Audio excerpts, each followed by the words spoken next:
Hello guys! So, in this video, we will report the chapter 3, the self as cognitive construct. So, let's start! So, in this lesson, we have 3 objectives. The first is to identify the different ideas in psychology about the self. The second is create your own definition of the self based on the definitions from psychology. And the third is analyze the effects of various factors identified in psychology in the formation of the self. In confidence or in an attempt to avoid further analytical discussions, a lot of people say, "I am who I am." Yet, this statement still begs the question, if you are who you are, then who are you that makes you who you are? As mentioned earlier, there are various definitions of the self and other similar or interchangeable concepts in psychology. Simply put, self is the sense of personal identity and of who we are as individuals. So, in this lesson, we will discuss the different definition of the self according to the concepts of psychologists. The first is William James. William James was one of the earliest psychologists to study the self and conceptualize the self as having two aspects, the I and the me. The I is the thinking, acting, and the feeling self, while the me, on the other hand, is the physical characteristic as well as psychological capabilities that makes you who you are. So, ayon kay William James, ang I para sa kanya, ito yung kung ano yung iniisip mo, ano yung nararamdaman mo, anong ginagawa mo, nalulungkot ka ba, masaya ka ba, yun yung I para sa kanya.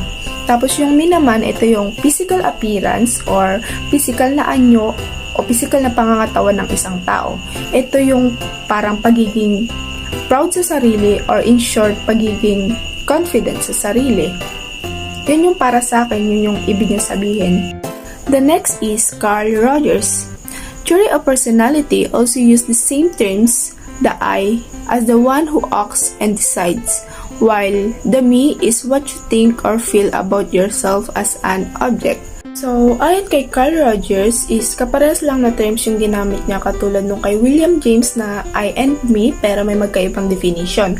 So, ayon kay Carl Rogers, ang I is kung sino yung nagdi-decide or gumagawa para sa sarili niya. Tapos yung me naman, ito yung kung ano yung naiisip mo or nararamdaman mo para sa sarili mo. Parang down na down ka sa sarili mo, wala kang confidence, ganun. Yung parang, ay, ano ba ako? Ba't ganito ako? Parang ganun. Parang ang dami mong tanong sa sarili mo. The other concepts similar to self are identity and self-concept. Identity is composed of personal characteristics, social roles, and responsibilities, as well as affiliation that define who one is. While the self-concept is what basically comes to your mind when you are asked about who you are. So, ang identity, ito yung pagkakakilanlan sa isang tao. Halimbawa, si Clara, mabait siya yan. Si James, mayaman siya yan. Ganon. Tapos yung self-concept naman, ito yung halimbawa kapag tinanong ka, tas kung ano yung unang pumasok sa isip mo, yun yung self-concept. Halimbawa, pag tinanong ako, sino ka ba? Ako lang naman yung aniwan ba? Char! Hindi, ito na talaga. Halimbawa, pag tinanong ka, sino ka ba? Tapos, syempre, yung sagot mo, ako lang naman yung taong mapagpasensya at mapagtiis. Ganon. Kasi yun yung unang pumasok sa isip mo eh. Carl Rogers captured this idea in his concept of self-schema, or our organized system or collection of knowledge about who we are, like this.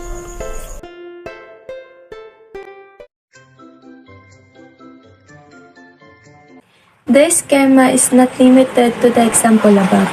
It may also include your interests, work, course, age, name, and physical characteristic among others. As you grow and adapt to the change around you, they also change, but they are not passive receivers.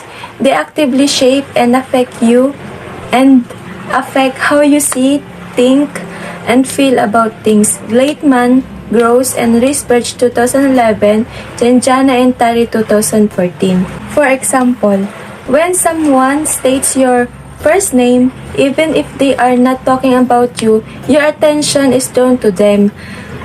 If you have provincial language and you hear someone using it, it catches your attention. If you consider yourself a book lover, a bookstore may always entice you at all of the other in a mall. Halimbawa din yan kapag lagi kang bumibili sa isang store sa mall, minsan nagkakaroon ka pa ng discount kasi nga kilala ka na nila doon sa store na yon.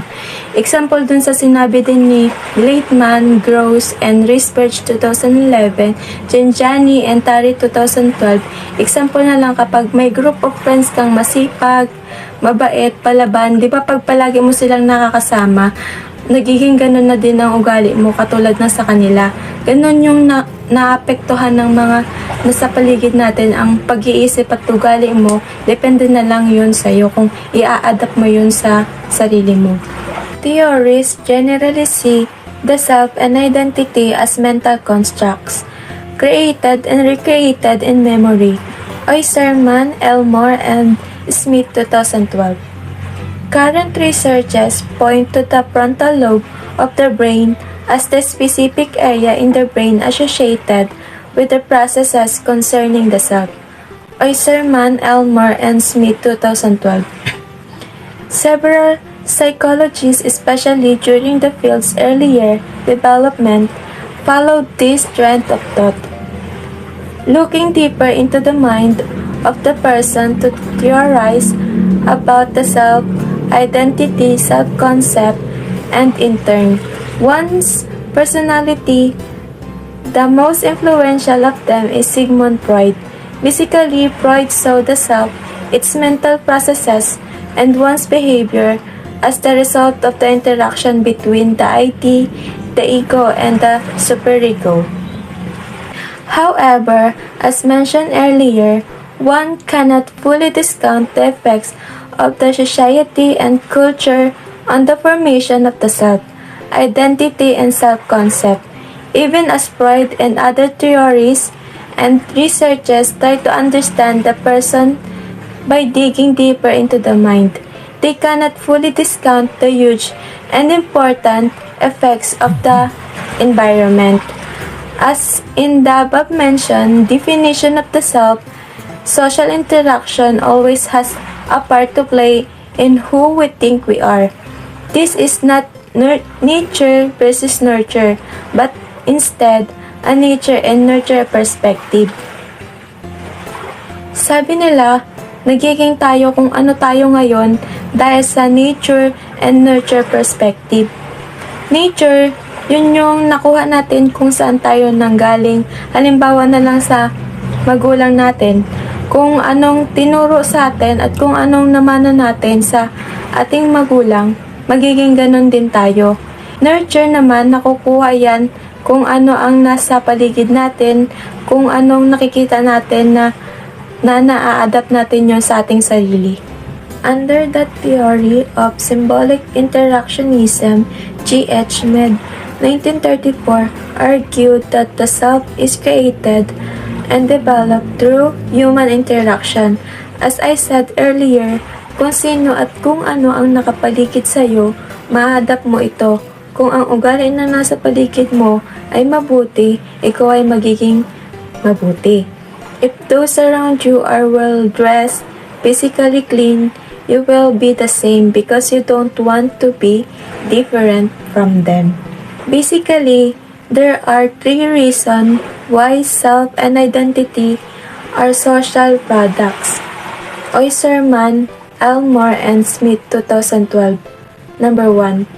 We do not create ourselves out of nothing. Society helps in creating the foundation of who we are, and even if we make our choices, we will still operate and our social and historical context in one way or the other.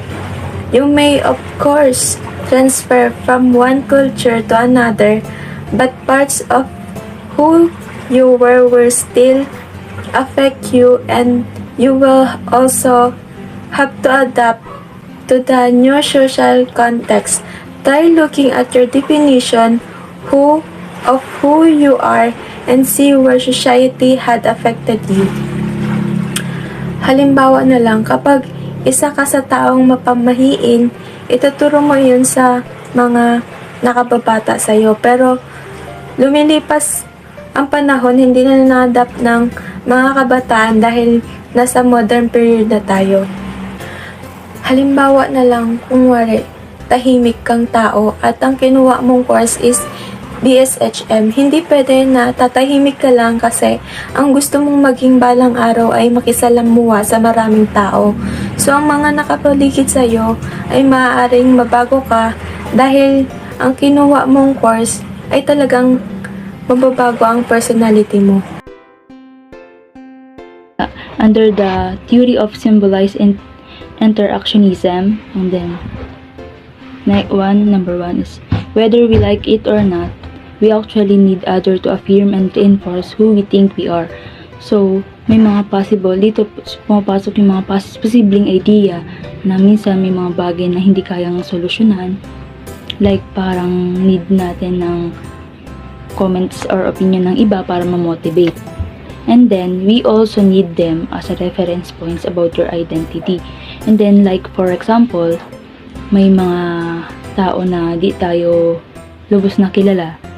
Yung mga tao na nagre-reinforce sa atin, sila yung minsan na mag-identify sa pagkatao natin. And more examples na sa social medias like Facebook, Instagram, and then etc. So, posible na when you are posting some pictures, doon hindi maiiwasan na may mga bad comments, may mga magja-judge sa'yo without knowing you personally.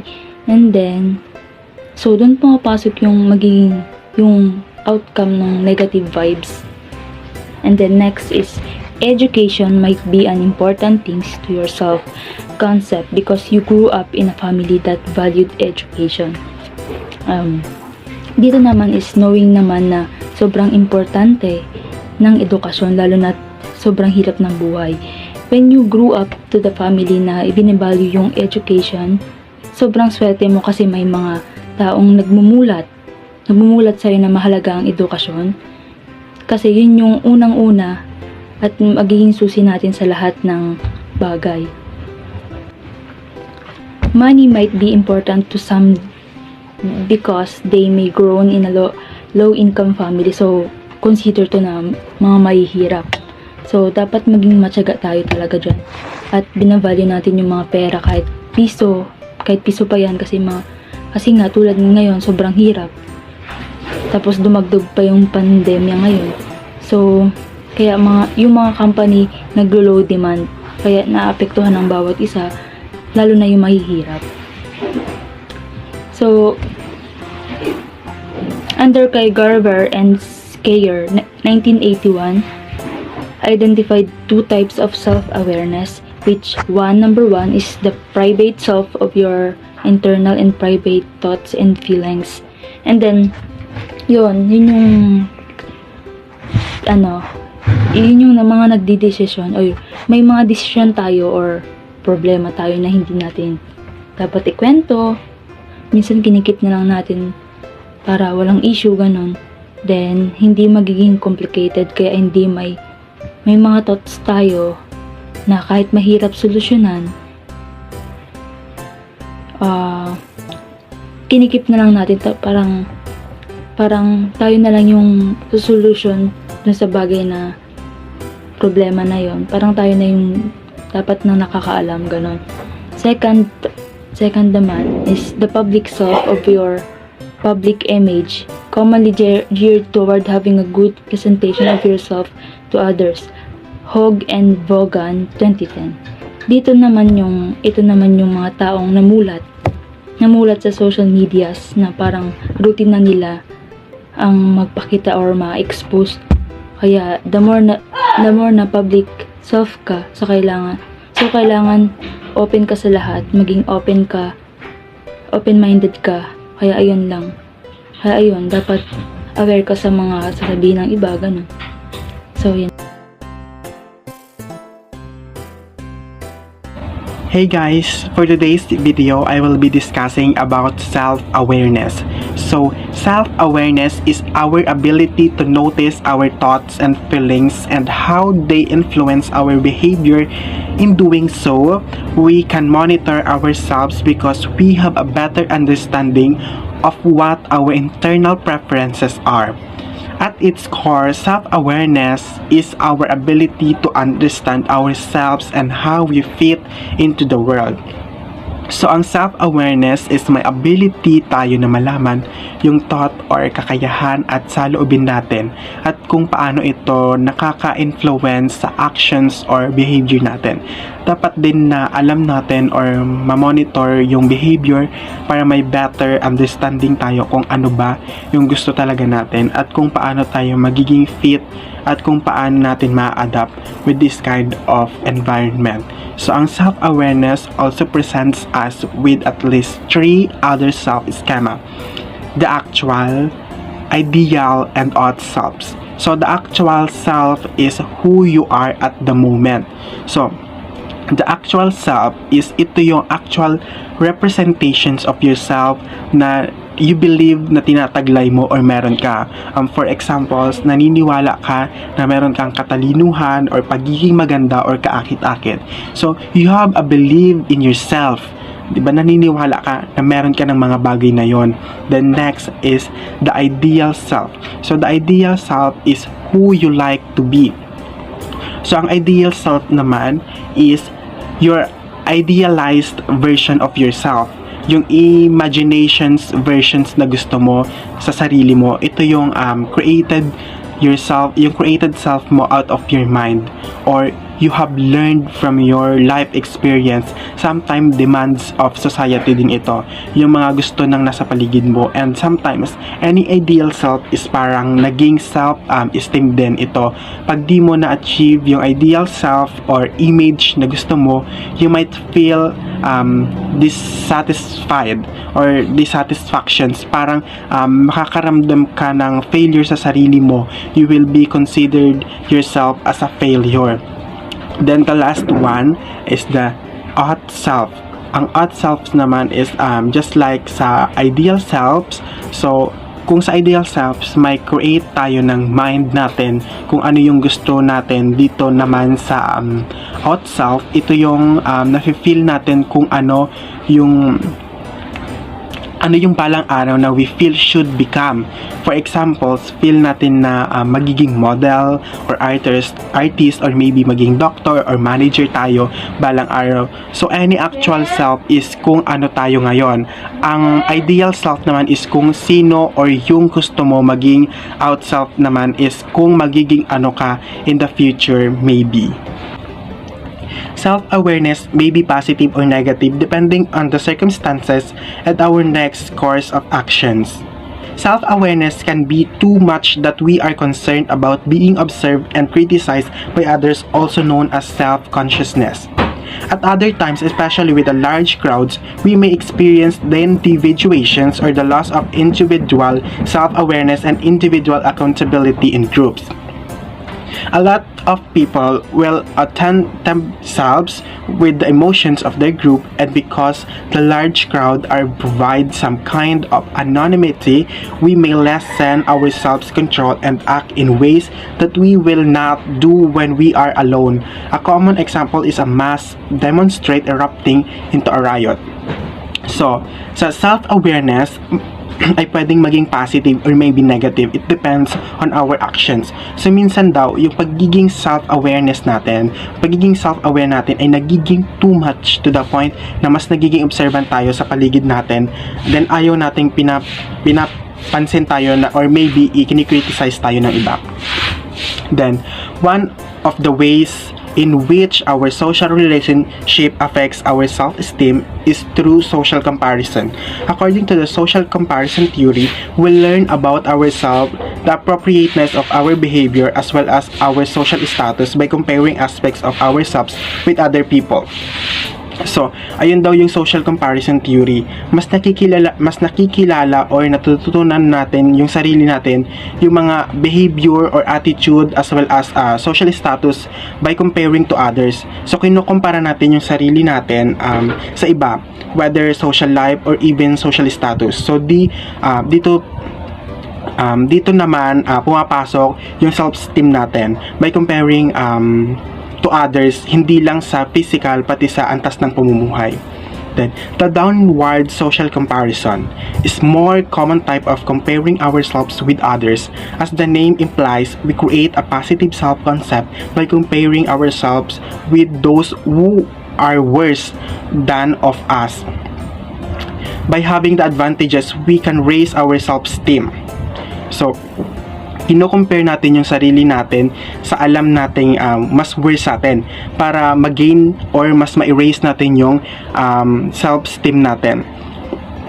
Then, for example, nasasabi natin sa sarili natin na di tayo maganda, maliit tayo, di tayo matalino, pangit tayo, ganon. The pain or para ma-boost natin yung self-esteem natin, humahanap tayo sa ibang tao para i-compare yung self natin na mas maliit siya sa akin, ganon, na mas pangit siya na ganon sa tingin natin. So to make ourselves self-esteem raise.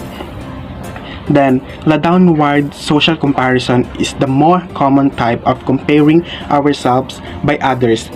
As the name implies, we create a positive self-concept by comparing ourselves with those who are worse than of us. By having the advantages, we can raise our self-esteem. Then, yun nga. Then, the last one is upward social comparison, which is comparing ourselves with those who are better off than us. While it can be a form of motivations for some, a lot of those who do this actually felt lower self-esteem as they highlights more of their weakness or uniqueness or iniquities. So, ang upward social comparisons, we are comparing ourselves sa mas better sa atin. Mas binababa natin yung self-esteem natin. So, nag-iisip tayo ng weaknesses nila. Dun pumapasok yung inequalities when it comes to social comparison. Hello guys, this is my report. Let's start. First, take note that this occurs not only between individuals but also among groups. Thus, if a person's group is performing better and is acknowledged more than the other group, then his self-esteem may also be heightened. Ibig sabihin, hindi lamang nangyayari yan sa isang individual kundi pati na rin sa mga ibang grupo. Halimbawa, mas magaling yung isang grupo na gumawa, mas kilala sila ng ibang grupo. Mas maaaring mas mapataas nila yung pagpapahalaga nila sa sarili nila. Hindi lamang sa mga grupo, ganoon na rin sa isang individual lang kahit wala siyang kasama. Kung kaya mo namang gumawa, mas magaling kang gumawa kaysa sa grupo na yan. Pwede mong mas mapataas pa yung pagpapahalaga sa sarili mo kasi alam mo mas magaling ka. Next is social comparison.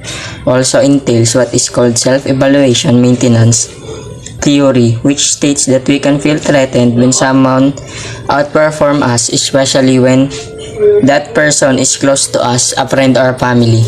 Ibig sabihin, parang nagkakaroon tayo ng pagsusuri sa sarili natin na pwede tayong maging mapanganib kapag may isang tao na higit na parang mag-motivate sa atin na gawin mo to, gawin mo yan, na maaari tayong maging mapanganib kapag lagi tayong sumusunod sa mga ganong bagay. Especially kapag yung nag-uutos sa atin ng mga ganon is friend natin or family. Next is We also reconsider the importance of the aspect or skill which you were outperform.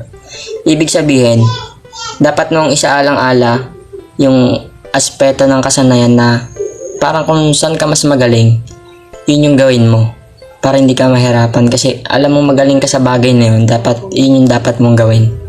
Ganun. And then next, we may also strengthen to improve our resolve that certain aspect of ourselves. Ibig sabihin, kailangan nating magpalakas para mas malaman natin, para mas mapadali ang pagresolba natin ng mga aspeto sa sarili natin. Halimbawa, para mas malaman natin kung saan tayo mas mahusay o mas malakas o kung saan tayo mas nadadaling gawin yung mga bagay-bagay. Ganun.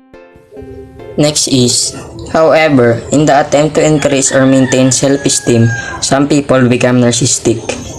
Ibig sabihin, yung ibang tao, nagiging narcissistic sila para mas maging tumaas pa yung pagpapahalaga nila sa sarili o yung believe nila sa sarili. Narcissistic or narcissism, yung isang katangian ng tao na parang nilalarawan na yung pagiging mas mataas na pagpapahalaga sa sarili o yung paghanga mo sa sarili mo. Yun lang guys, yun na yung report ko. Thank you.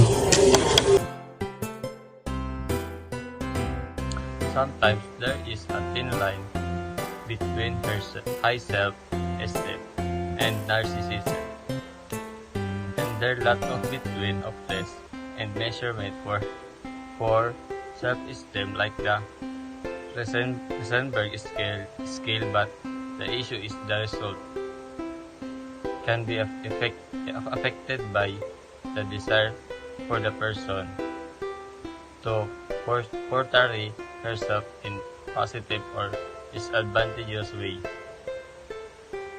In case you want to take a hike and find a numerical value of a level of your self-esteem, try to be honest and objective about what you feel and see about yourself. And note, self-esteem is a very important concept related to the self. Studies have shown that it only correlation, not causality, to positive outputs and outlooks. It can be argued that high or healthy self-esteem may result to an overall good personality, but it is not and should not be the only source of a person in health perspectively of herself. People with high self-esteem are commonly described as outgoing, adventurous, and adaptable in a lot of situation. They also initiate activities in building relationships with people. However, they may also dismiss other activities that do not conform to their self-concept or boost their self-esteem. They may also be bullies and experimented on abusive behaviors with drugs, alcohol, and sex.